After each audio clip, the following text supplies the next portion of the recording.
స్వర్గీయ నందమూరి తారక రామారావు 30వ వర్ధంతిని ఏలూరు జిల్లా పోలవరంలో నిర్వహించారు. ఈ సందర్భంగా టీడీపీ శ్రేణులు ఎన్టీఆర్ విగ్రహానికి పూలమాలలు వేసి ఘనమైన నివాళులు అర్పించాయి.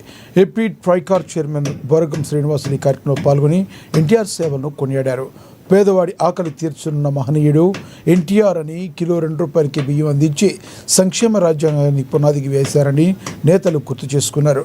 ఆయన ప్రవేశపెట్టిన పథకాలు నేటికి అనేక మందికి మార్గదర్శకంగా నిలుస్తున్నాయని, తెలుగు ప్రజల గుండెల్లో ఆయన చిరస్థాయిగా నిలిచిపోతారని బొరగం శ్రీనివాసులు పేర్కొన్నారు.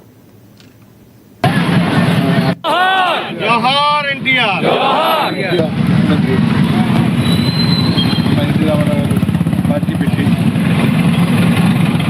1982 చిన్న మొక్కని నాటి ఇదిన్న పార్టీ మొత్తం అవసరాలు మొత్తం మొదలుస్తున్న మారి గౌరవ పేగలంత మద్దతుతో ఏర్పడింది పార్టీ.